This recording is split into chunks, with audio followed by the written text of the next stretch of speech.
کیا بات ہے عرفان بھائی، ڈسٹرب لگ رہے ہیں؟ بس یار کیا بتاؤں، میرے ابو مجھ سے محبت نہیں کرتے. کیا مطلب؟ دیکھو نا، جب دیکھو ڈانٹتے رہتے ہیں. ابھی بھی گھر سب کے سامنے مجھے ڈانٹ دیا. ہر بات کے لیے منع کرتے رہتے ہیں، یہ نہ کرو وہ نہ کرو، یہاں نہیں جاؤ وہاں نہیں جاؤ. اتفاق سے میرے ابو بھی ایسے ہی ہیں. مجھے تو ایسا لگتا ہے دنیا کے سارے ابو ایک جیسے ہوتے ہیں. صحیح کہہ رہے ہیں آپ.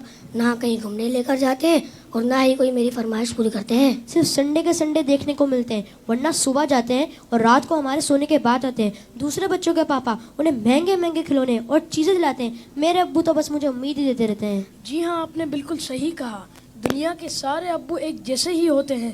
وہ خود سے زیادہ اپنے بچوں اور فیملی کا خیال رکھتے ہیں. کیا آپ نے کبھی یہ سوچا کہ کیا ان کا دل نہیں کرتا ہوگا کہ وہ بھی گھر میں رہیں، سکون سے بیٹھ کر آرام کریں؟ پتہ نہیں، شاید چاہتا تو ہوگا. اور جہاں تک بات ہے آپ کی فرمائشوں کی، تو ان کی سیلری ہی اتنی کم ہوتی ہوگی کہ وہ چاہ کر بھی آپ کی فرمائشیں پوری نہ کر پاتے ہوں. ہو سکتا ہے ہماری ضرورتیں پوری کرنے کے بعد ان کے پاس اتنے پیسے ہی نہ بچتے ہوں کہ وہ ہماری فرمائشوں کو بھی پورا کریں. میں نے اس طرح سے کبھی سوچا ہی نہیں. اور جہاں تک آنکھیں دکھانے کی بات ہے تو یہ بھی ان کی مجبوری ہے کہ ان کی ڈیوٹی ہے کہ وہ ہمیں ہمیشہ بری باتوں سے روکیں اور اچھی باتوں کی ترغیب دیں. اچھا فیضان بھائی، یہ بتائیں آپ کی ضرورتوں میں کوئی کمی آئی ہو؟ نہیں تو بالکل بھی نہیں. کبھی ایسا ہوا کہ آپ بیمار ہوئے ہوں اور آپ کے ابو کو آپ کی فکر نہیں ہوئی؟ ہماری بیماری میں سب سے زیادہ پریشان ہونے والے ہمارے ماں باپ ہیں. آپ کے ابو چھوڑ کر کہیں گھومنے چلے گئے ہوں؟ نہیں تو کبھی نہیں. کبھی ایسا ہوا کہ آپ کے ابو نے خود تو کچھ اچھا کھایا اور آپ کو نہ دیا ہو؟ کبھی نہیں. اگر کوئی اچھی ڈش کم ہوتی ہے تو وہ ہمیں دے دیتے ہیں اور کہتے ہیں تم کھا لو، میرا دل نہیں چاہ رہا. اگر یہ پیار نہیں ہے، محبت نہیں ہے، تو پھر کیا ہے؟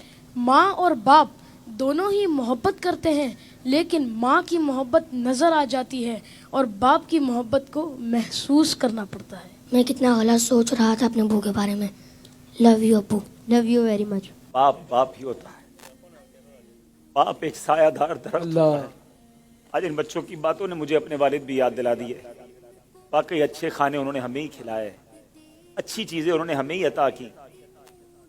اور وہ بچے جن کے والدین ان کی فرمائشیں پوری نہیں کرتے نا، انہیں یہ سوچنا چاہیے. صرف میں بچوں سے بات نہیں کروں گا، گھر کے اور بھی افراد ہیں، زوجہ بھی ہے، بیٹی بھی ہے.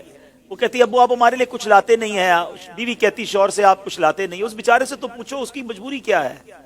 صبح سے گھر سے نکلتا ہے، چاہے سردی ہو چاہے گرمی ہو. کوئی موٹر سائیکل پر جاتا ہے، کوئی بس پہ بیٹھ کے جاتا ہے، کوئی دو بسیں بدل کے جاتا ہے، بارش میں بھی جاتا ہے. کیوں جاتا ہے؟ کہ چھٹی کروں گا تو تنخواہ کم ہو جائے گی. تنخواہ کم ہو جائے گی تو بچوں کو کیسے پورا کروں گا؟ اسکول کی فیس بھی دینی ہے، بچوں کے لیے کپڑے بھی لانے ہیں، کھانا بھی وقت پر لانا ہے. ہر چیز ہمیں تیار ملتی ہے. اس کی سورس کون ہے؟ وہ سورس ہمارے والد ہیں. اور بہت پیاری بات اس بچے نے کہی کہ ماں کا پیار تو نظر آتا ہے، والد کا پیار محسوس کرنا پڑتا ہے. پوچھو ان سے جن کا باپ چلا گیا. والد ایک سایہ دار درخت ہے. کبھی درخت کو دیکھا آپ نے؟ اس کے اوپر کے پتے گرم ہوتے ہیں، وہ ساری دھوپ اپنے اوپر سہ لیتا ہے اور اس کے نیچے اپنے بچوں کو چھاؤں دیتا ہے. اگر لوگ بعض اوقات اپنے والد کی قدر نہیں کرتے، اپنے والد سے الجھتے ہیں، اپنے والد کو برا بھلا کہتے ہیں، یاد رکھیے میرے آقا فرماتے ہیں، اس کا مضمون یہ ہے کہ والد کی رضا میں اللہ کی رضا ہے اور والد کی ناراضی میں اللہ کی ناراضی ہے. کبھی اپنے باپ کو ناراض مت کرنا. اگر وہ بوڑھے ہو گئے ہیں تو اب تمہاری باری آئی ہے، ان کی خدمت کرو. انہیں یہ احساس دلاؤ کہ اب میری باری ہے آپ کی خدمت کرنے کی. ہم اپنی ماں کو تو کہہ بیٹھتے کہ ماں میں تم سے بہت پیار کرتا ہوں. میں ساری دنیا کے بچوں سے پوچھتا ہوں کہ کب اپنے باپ کو کہا تھا کہ ابو آئی لو یو، والد صاحب میں آپ سے بہت پیار کرتا ہوں. آپ دنیا میں آج میں جو کچھ ہوں ابا جان میں آپ کی وجہ سے ہوں. یہاں تک پہنچایا مجھے آپ نے ہے.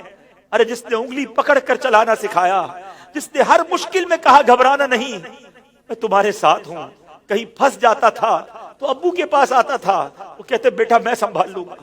اب وہ جب چلے گئے اب پتا چلتا ہے کہ کون ہے جو سنبھالے گا. بچپن اور بڑھاپا برابر ہوتا ہے. جب ہم چھوٹے تھے ہم نے بڑی ضدیں کی، ہم نے بہت اپنی باتیں منوائیں. اب سمجھو والد صاحب کا جب بڑھاپا آ گیا تو میں نے ان کی باتیں ماننی ہے. ان کی غصے کو برا نہیں ماننا، ان کے ٹوکنے کو برا نہیں ماننا. کبھی باپ کا دل مت دکھانا. یہ مت کہنا کہ آپ کو نہیں معلوم. ارے اسے کہتے ہو کہ نہیں معلوم جس نے ہمیں چلنا سکھایا، جس نے ہمیں کھڑا ہونا سکھایا، ہر مشکل میں جس نے ہماری مدد کی. خدارا میں ساری دنیا کے بیٹوں سے، ساری دنیا کی بچیوں سے، ساری اولاد سے گزارش کرتا ہوں اگر تمہارے والد زندہ ہیں ان کو خوش رکھنا. اور بوڑھے ہو گئے تو اب احساس دلاؤ ان کو کہ ابو جان آپ نے بڑا کام کیا ہمارے لیے، بڑی محنت کی، اب ہماری باری ہے آپ کی خدمت کرنے کی، اب ہم آپ کو سکھ پہنچائیں گے، اب آپ کسی ٹینشن میں نہ رہے، میرے پاس جو کچھ ہے ابو جان یہ سب آپ کا ہے، آپ کی وجہ سے ہے۔ دف ہے اس اولاد پر جو اپنے والد کو کہتی ہے کہ یہ میرا ہے آپ کا نہیں ہے، میں نے کمایا ہے آپ نے نہیں کمایا۔ یہ کبھی مت کہنا میرے پاس جو کچھ ہے، جو شرافت ہے، جو عزت ہے، جو دولت ہے، وہ سب کچھ ماں باپ کی وجہ سے ہے، وہ والد کی وجہ سے بالخصوص ہے۔ اپنے والد کو بڑھاپے میں خوشی دینا، اور جن کے ماں باپ چلے گئے اب ان کے لیے خوب ایصال ثواب کرے، ان کی قبر پر جایا کرے، وہاں دعائیں کیا کرے، بڑی پیاری دعا ہے۔ آؤ آخر میں مل کر ہاتھ اٹھائیے، اپنے ماں باپ کے لیے جو قرآنی دعا ہے وہ کرتے ہیں۔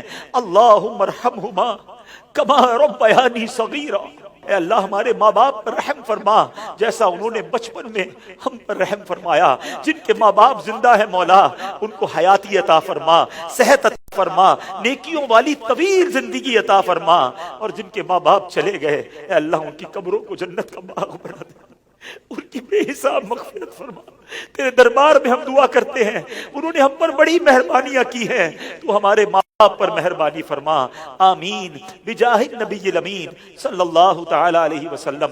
میں ان بچوں کا شکریہ ادا کرتا ہوں، امید ہے کہ آج آپ کے اس سیگمنٹ کی وجہ سے کئی بیٹے اپنے ماں باپ بالخصوص والد کے قریب ہو جائیں گے۔ اگر کسی نے باپ کا دل دکھایا ہے آج ہی جا کے معافی مانگ لو، ان کے پیر پکڑ لو، کیونکہ والد راضی تو رب راضی، والد ناراض تو رب ناراض۔ جنت میں مصطفیٰ کے صحابہ جہاں رہے، یا رب میری دعا ہے میرے بابا